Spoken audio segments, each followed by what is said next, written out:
Hey now, today I am using a bore dial gauge to properly and accurately measure my cylinder bores.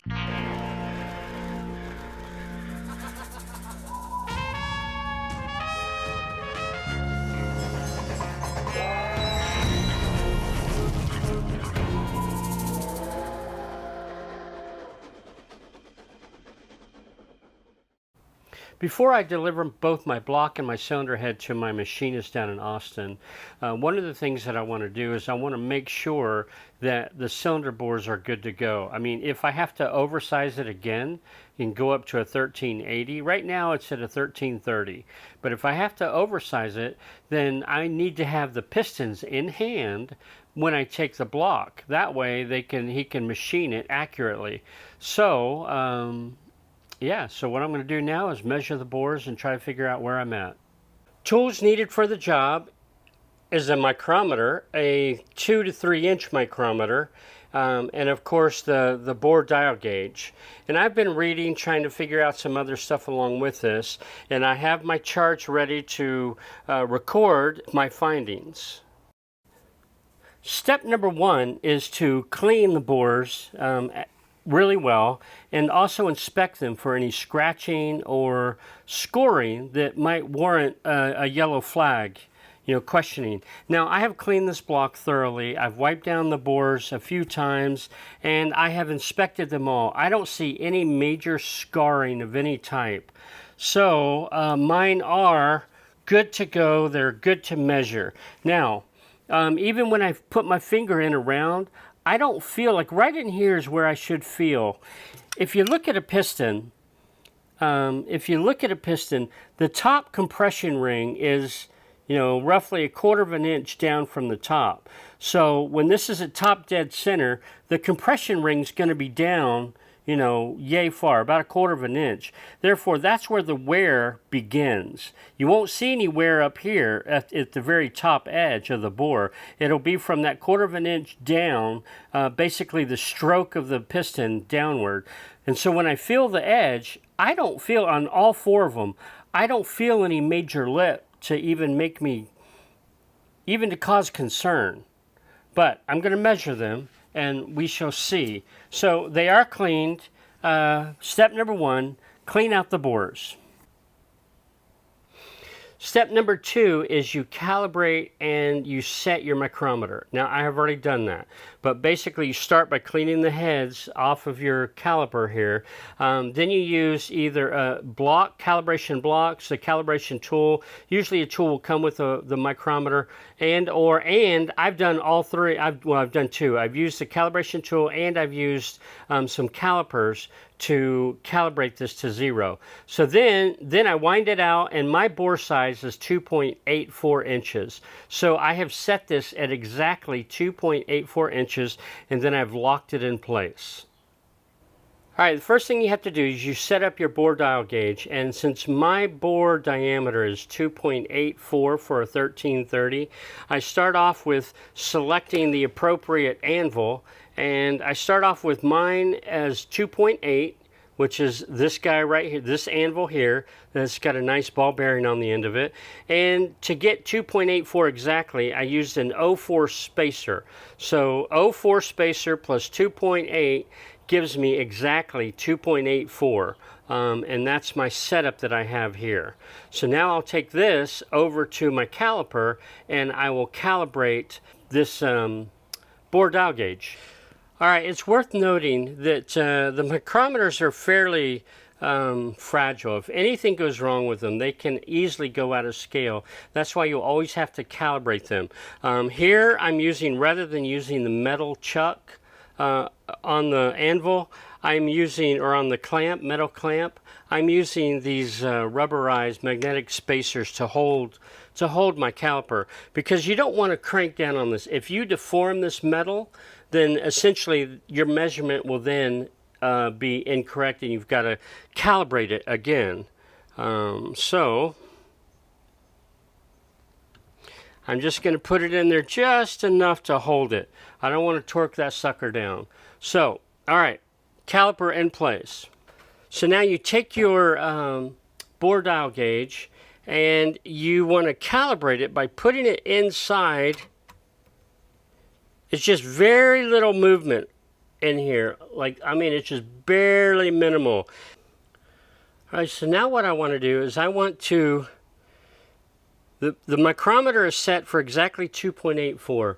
So now I want to calibrate and dial in that exact number.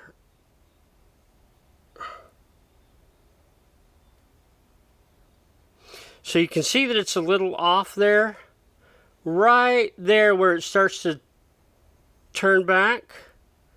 So it looks like I'm 0.0005 out. But it takes several iterations to get it exactly right.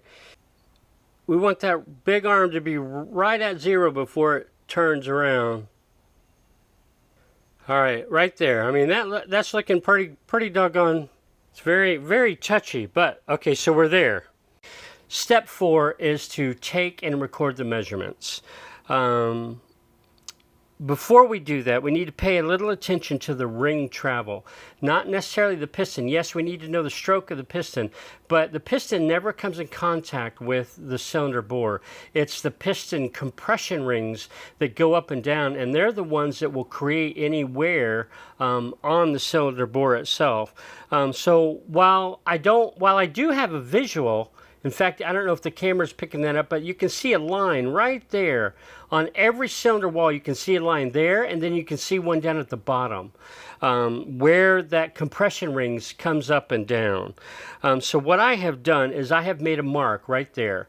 Right there is approximately where the piston ring, top compression ring comes, and then it goes back down. So everything above this mark should relatively have no wear whatsoever. You know, because the piston doesn't come in contact, and the top ring stops right there.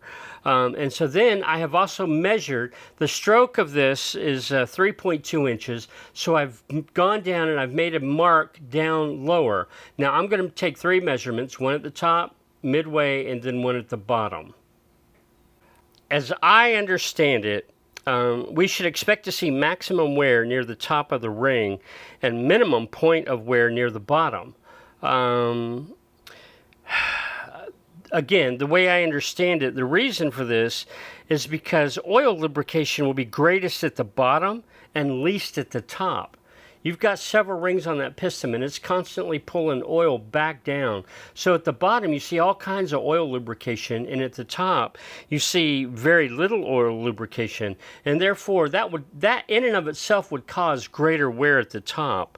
Not to mention, when the piston comes up to top dead center during the compression stroke, the pressure that the compression rings will be subjected to are at their highest. That's when this whole compression comes up, and then the explosion. So all that compression, some of the combustion gases basically get behind the compression rings. They'll get behind it, and then they'll force them out against the cylinder walls. So the highest pressure loading the cylinder sees at the top and not the bottom. That's just the cycle of the system. So the higher loads are up top, and therefore more wear. We should see more wear up here. We're measuring for 2 things. One, we're measuring the bores for taper, and we're measuring them for out of round, how much they might be out of round. Now this is cylinder 1, 2, 3, 4 that way. So the crankshaft is running inboard, outboard relative to the car, left, right. So as you can see here, if I put the piston, just kind of slide it in here in the correct orientation, you can see that the gudgeon pin is basically on the same, it's parallel to the crankshaft. Because of that pin, it allows this piston to rotate forward and aft like this. Consequently, because it can't rotate this way, it can only rotate this way. Now, consequently, because of that, when it goes through the cycle, this side and this side, they call them the thrust sides, they're going to see a heck of a lot more, because see how this piston, I even have it in there a little bit, and I can turn it, I can pivot just a little bit. So it's going to wear a heck of a lot more. Basically, the thrust is 90 degrees to the crankshaft. And then the non-thrust is parallel to the crankshaft.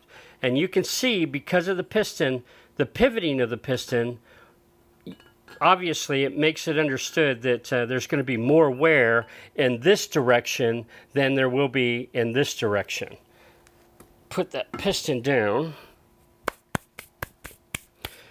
All right, so when we start measuring, let me get my flashlight back here. So when we start measuring, basically the first thing I'm going to do is I'm going to measure this direction, because I'm going to measure, this is 90 degrees from the crankshaft. And we're going to measure for taper and maximum wear. Now for out around, we're going to measure in both directions. All right, so what's going on here is we have this pin here. This pin right here, actually, when you press that, this is what spins the bore dial, the gauge. And so what we do is put this in an angle.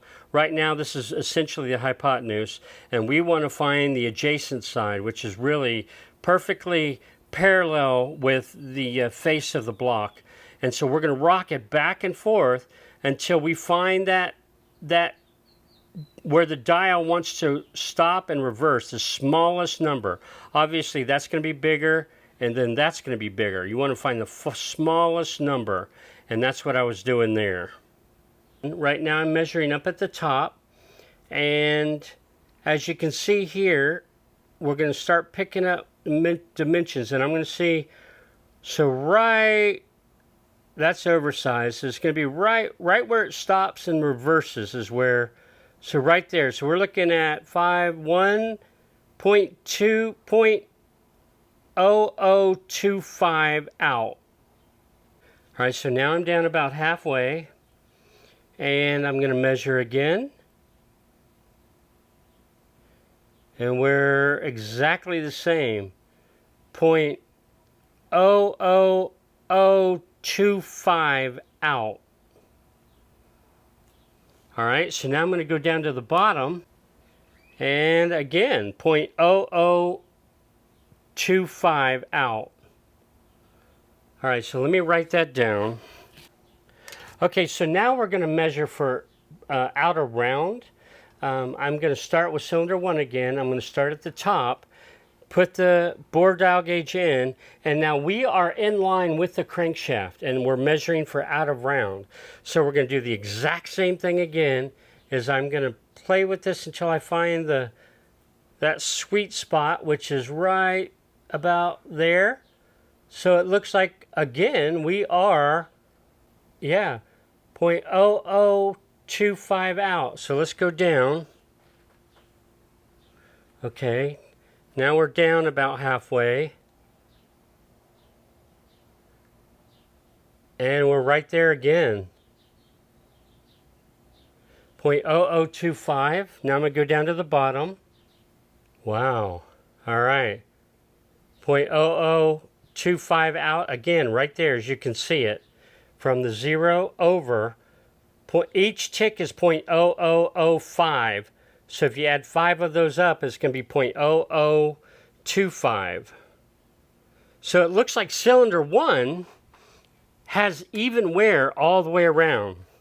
Okay, I have measured and recorded all 4 cylinders, both for in the thrust direction, both for wear and taper, as well as for out around. And to my incredible satisfaction, every dadgum dimension came pretty close. Now there were some that were varying between 0.002 and 0.0025. Now, according to the Haynes manual, now I've been through quite a few books over there. According to the Haynes manual, when you're talking about stock engines for a 1275 stock, the out of tolerance is 0.006. Now, I can't find anything that talks to oversized cylinder bores, so I have to make the assumption that it will have the same tolerance as far as what's acceptable and not. And with that said, The fact that I'm between 0.0025, oh, there was one that was 0.0027, but we're between 0.0023 and 0.0027 throughout the whole way. Almost most of them are 0.0025, both for out of round and for taper. So I'm thinking this engine has seen something not terribly long before I managed to purchase a vehicle. So I think we're within tolerance. I believe I'm going to be able to stay with a 1330 engine. Now I can plan and prepare to order my high pressure piston heads before I take this block and the cylinder head to my machine shop. Right, so I believe my cylinder bores are in good shape to remain at 1330. What I'm going to do now is I am going to go through the whole process again. I'm going to recalibrate and set my micrometers. Then I'm going to set and recalibrate my bore dial gauge, and then I'm going to do all the measurements a second time. You know, that philosophy of measure twice, cut once. I'm going to do that. So other than that, I think I've a successful task is complete, and I can order my piston heads. So anyhow, thank you for following my journey, and bye just now.